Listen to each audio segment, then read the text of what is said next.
Today we have an unboxing video of Thunder Road Vendetta Maximum Chrome Edition by Restoration Games. Hi, I'm Kevin Baker and you're watching Shangri-La, my YouTube channel for tabletop board games, birding, and other educational videos. Please like and subscribe. This board game was borrowed from my friend Michael Perry of Roofs Done Right. If you need a new roof in Palm Beach or Martin County, check out Roofs Done Right. Okay, so whenever a board game has a really good internal box structure, it should be celebrated. So the question is, will the packaging inside Thunder Road Vendetta hold up to being turned over in your bag, flipped over upside down?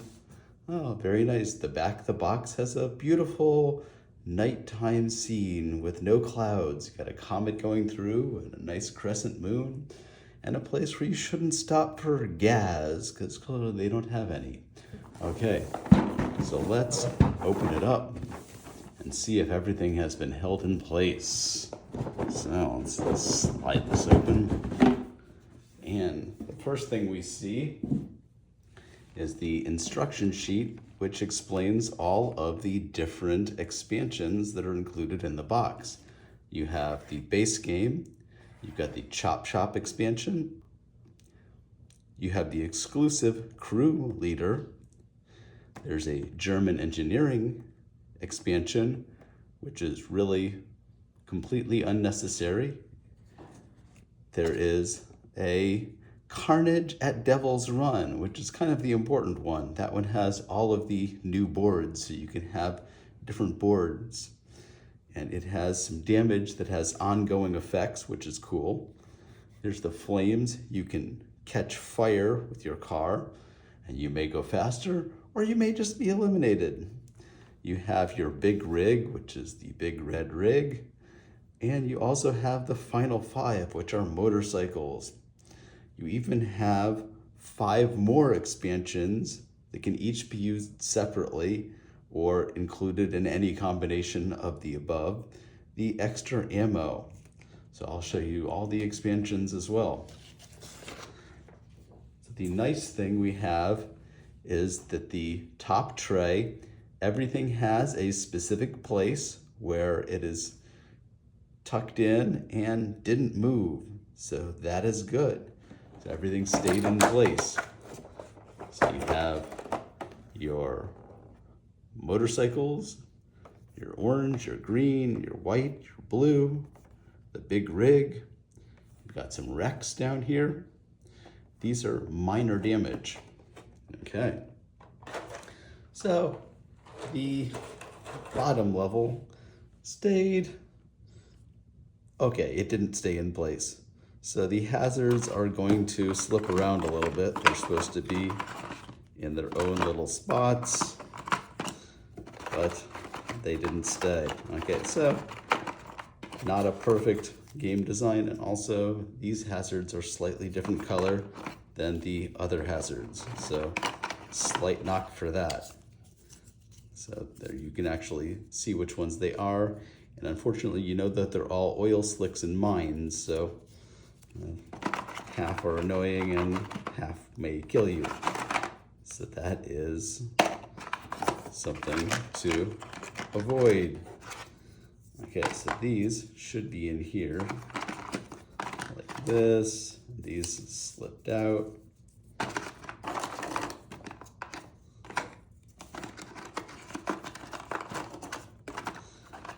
Okay, these are road pieces where the big rig goes over a hazard or a part of the road.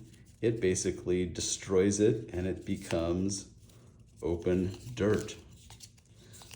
So that is the power of the big rig.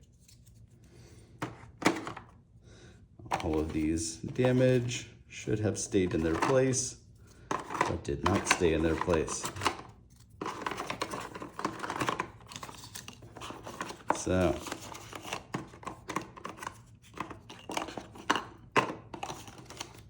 move those aside. There is a nice spot here where everything stayed together. long as the things are in bags, which I highly recommend, they will stay in place. Then everything in this section, these are your additional characters.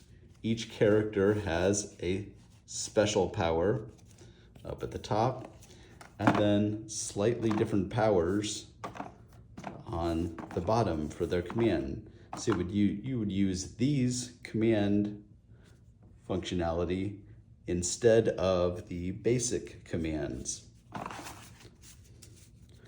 The stars count as the lowest possible number. If you have a star, see here it shows that when you get this character, you get 3 stars. And instead of using a die, you can put a star, one of your 3 stars, on one of the spots during a turn, and it would count as the lowest number in that spot. So if you put it here, it would count as a nitro of 2. If you put it here, it counts as an airstrike. If you put it here, it counts as a drift. Some characters have the ability to get more stars, but some don't. So let's see if the next level stayed in place.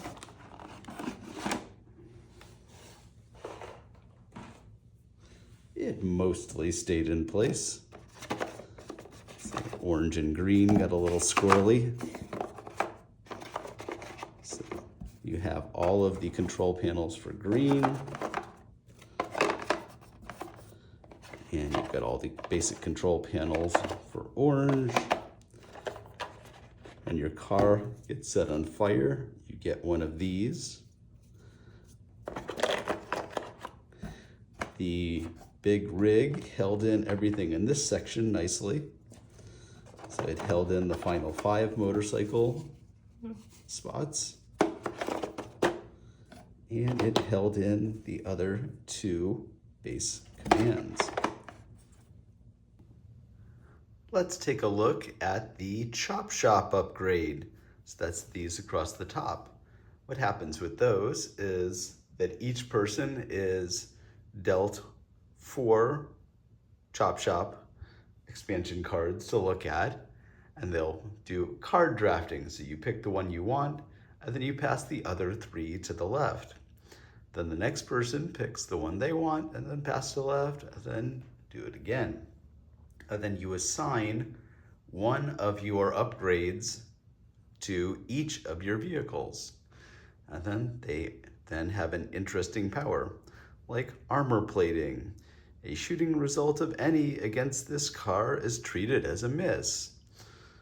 Okay, or the assault bumper. When this car moves another car in a slam, move that car 1 extra space in the same direction.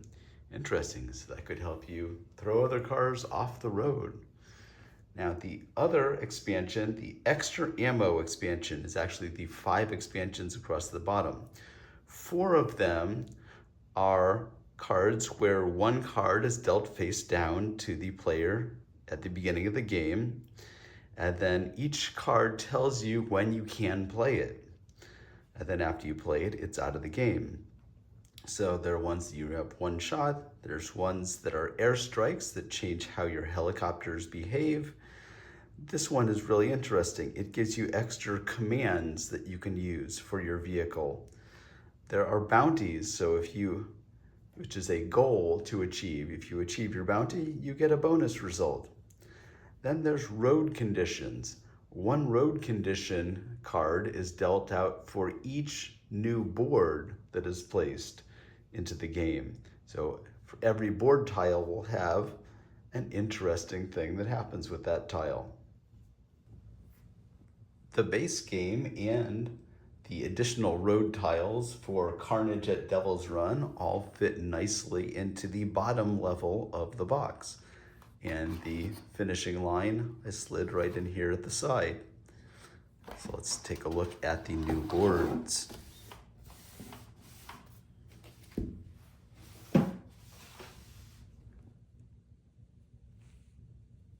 On this board, you can see there is a new element of desert glass.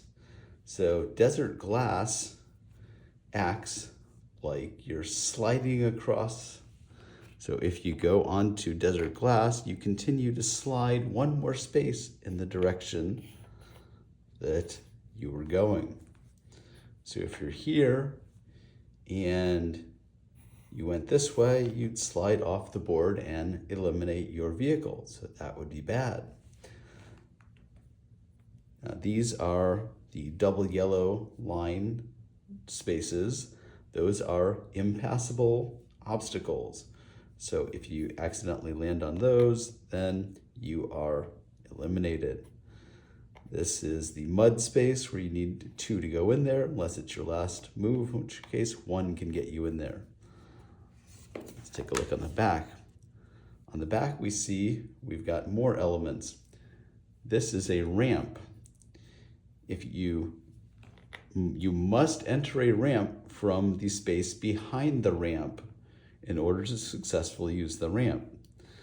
So if you're on the ramp, then what you do is you roll the stunt die, and then you go that many spaces flying in that direction. So that can be good. If you're here and you try to enter the ramp from this side, or here, enter the ramp from this side, or here, enter the ramp from this side, which can happen if you get tossed in that direction by the direction die. So you get that and you're pushed back, your car is then eliminated. So you have to be careful to make sure you only enter ramps from the back side. Okay, so this is a fire space.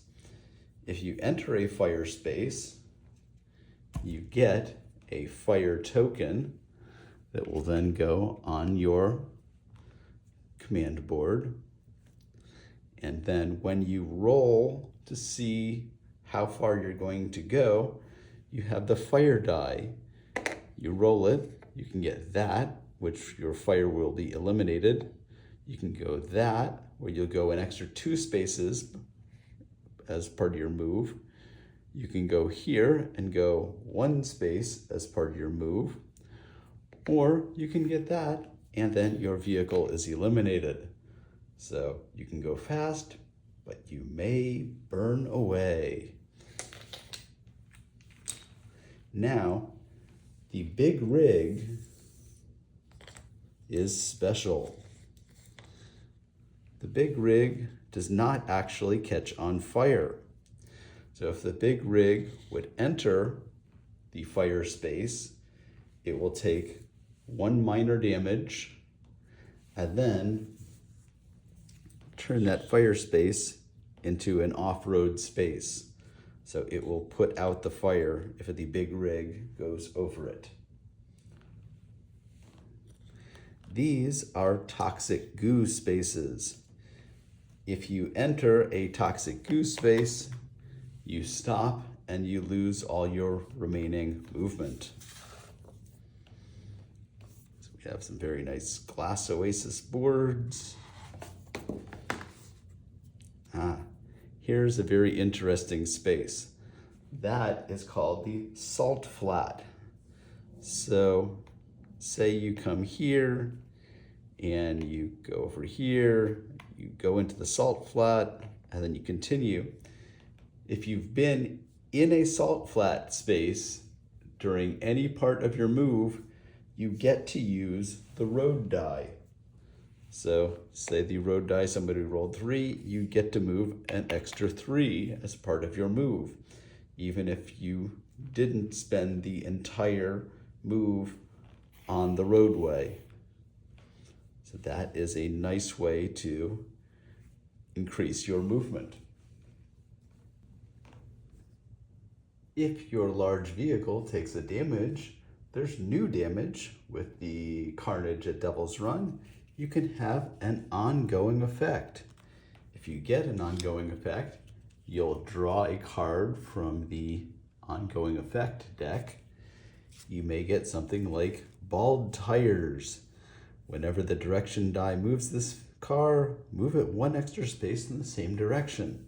So you would slide this underneath here, and that would stay in place until that damage is repaired. And if it is, then that damage goes away. You could also get an on fire damage. So you can get shot or get damaged some other way, and you could become on fire, in which case you take the on fire token, you put it on there, and then flip that over. Okay, so then you can go very fast or possibly burn away. Carnage at Devil's Run has 6 new hazard tiles. So if you come across this hazard tile, you would then slide 1 additional space. So if you were here, you want onto here and flip that over, you'd be on the desert glass and you'd slide all the way over to this one. And then that would be a sandworm. And so if there was another vehicle that was at the very back, so say the small blue was the last place vehicle, the sandworm will eat the last place vehicle and be out of the game. If we make it onto here, this one becomes a ramp, in which case you roll and you go 1, 2, 3, 4, you jump over all of those spaces, and that would be a good roll. If you rolled a 2 and you landed in the impassable space, boom, eliminated. If you rolled a 3, land on the next hazard. Ooh, it's a quake. And a quake, you roll the direction die and move all of the vehicles 1 space in that direction. And you could also expose a pit. If you find a pit, you would then roll the shooting die. If it matches your vehicle, you're eliminated. If not, you can keep moving. The other possible hazard is fire. So if you go onto a fire space, then you get a fire token and your vehicle is on fire. If your vehicle becomes inoperable at some point, it actually puts out the fire, which is kind of interesting. I guess you have enough problems at that point. Slamming happens a little bit differently with the big rig and the Final 5 motorcycles. If the orange was to slam into the big rig, there is no question about which vehicle will move. It is always the other vehicle, not the big rig. So when you roll the direction die, that would just be for orange moving to there. Or if orange slams into the motorcycle always moves. So it would be the motorcycle that would then move back to there. The big rig moves differently. When you roll your dice, the first thing you'll notice is, oh no, I got a really bad roll. Actually, the dice only have 1s, 2s, and 3s possible. So the first thing you'll do is you will assign on here how many times that you're going to change lanes. So maybe I will change lanes twice. Then on your turn, you can assign to any of the 3 areas, your front, your mid, or your rear, your dice. Regardless of which area you put the die into, your front vehicle will move that many spaces. And your vehicle is considered to be in the space that is in the front space. So if you were to go and say you had a damage there, you could do a 3. So then you would move 1, 2, 3. So then if your repair would then take off the 1 damage from that targeting computer. When somebody shoots you, they declare which section they're shooting at, and it will, if they hit, they will cover up either targeting computer or hazard dispenser.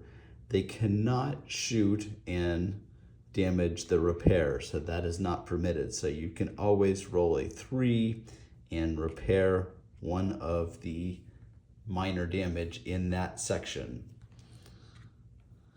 If you put a die on traction drive, you're then allowed to use the road die. And so you would then get to go additional spaces based on the road die.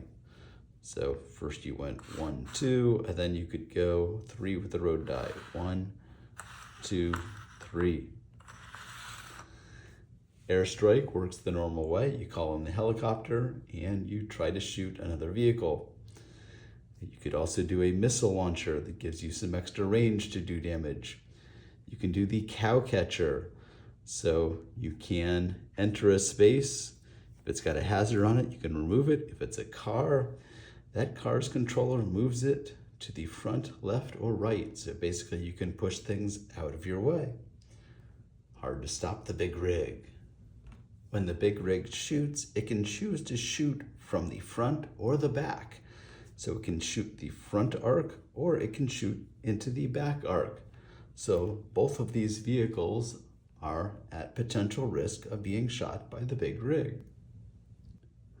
When playing with the final 5 motorcycles, you will roll all your dice, and then when you assign them, like say you want to move this one, you can see it matches the symbol here with the symbol here. Say if you put that on there, you can then move 5.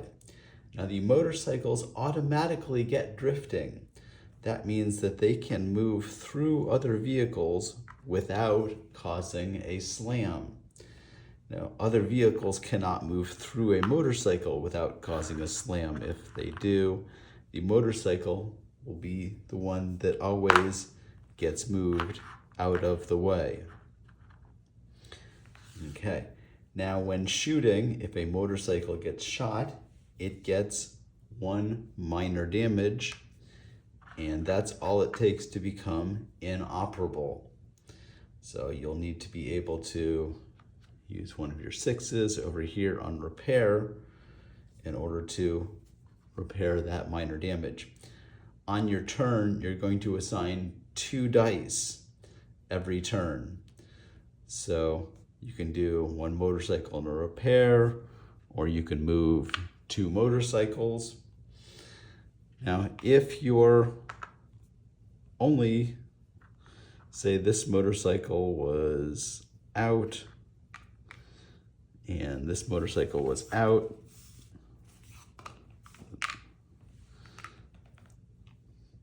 and you only had this one and this one left,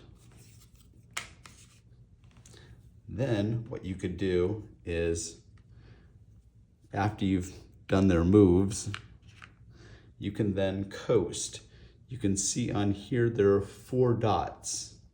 So you can coast up to 4 times. So that would be 1 spot for each coast. 1, 1. You could coast it again and coast it again.